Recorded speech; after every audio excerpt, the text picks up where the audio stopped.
Let's talk about consumer confidence. August consumer confidence falling to its lowest level since February.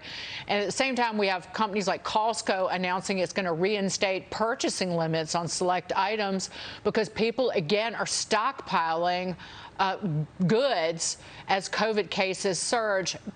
Put this in perspective from a market or investor standpoint. Yeah, there'll be no sports analogies here, I promise. I couldn't if I tried.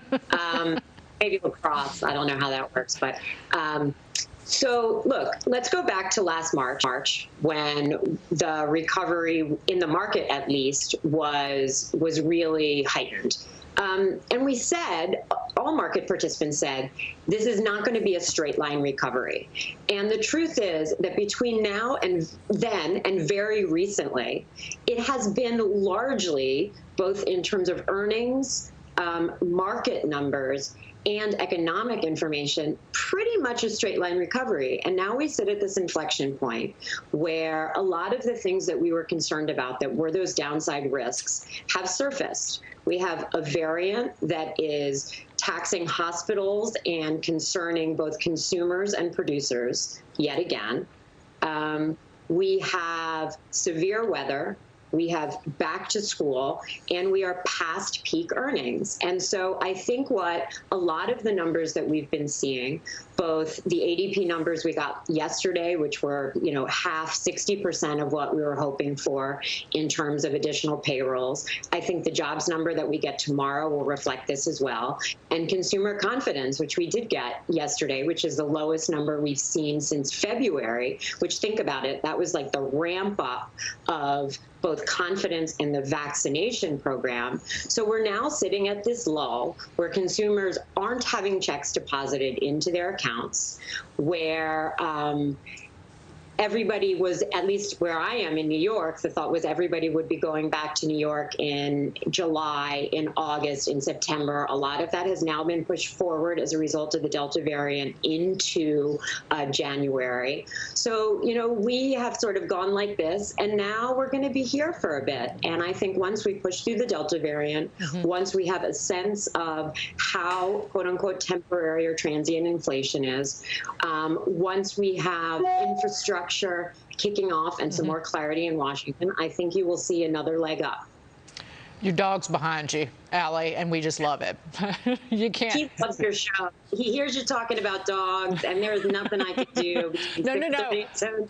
Keep them away from the camera. It's been a morning for everybody here in the Northeast, so we love seeing our fluffy loved ones. Mark, we briefly mentioned the Fed before. Progressive lawmakers are calling on President Biden to replace Fed Chair Jay Powell, who has been campaigning for reappointment. Meantime, in a new Wall Street Journal op-ed, Judy Shelton calls on Congress to rein in the Federal Reserve, calling its power unchecked. Your thoughts on the future of the Fed? And my issue is progressives putting pressure on Jay Powell to be more tough, particularly on financial regulations, banking regulation. I just think that it adds a real uncertainty, not maybe about the role of the Fed that investors might be underestimating. Yes, absolutely. So, look, I think the path of least resistance is to reappoint Jay Powell. Like my man Scotty Market said, he's been right down the middle of the fairway. I think he's done a pretty good job. I disagree with his comments about inflation being transitory. I think it's going to be a little longer lasting than that, but that's a different story. When you look at Jay Powell, he's got public support from senators on both sides of the aisle. Even Janet Yellen supports his reappointment.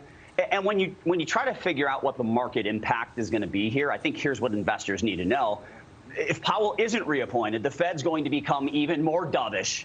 So that should continue to prop up stock prices. And right now, it's essentially a two-person race between Powell and Brainerd. And Dagan, to your point, Brainerd is left-leaning enough that she could potentially transform the Fed's mandate. I mean, right now, it's all about full employment and price stability. She could align the Fed more with Biden's priorities on financial regulation and, of course, racial equality and climate change, right? But at the end of the day, here's what I think happens. I think Powell gets reappointed. I think Brainerd gets elevated to vice chair so that there's some extra influence there. And I think you'll end up getting more regulation in the financial system, probably a bit bearish for financials and crypto. but I think more of the same for everyone else.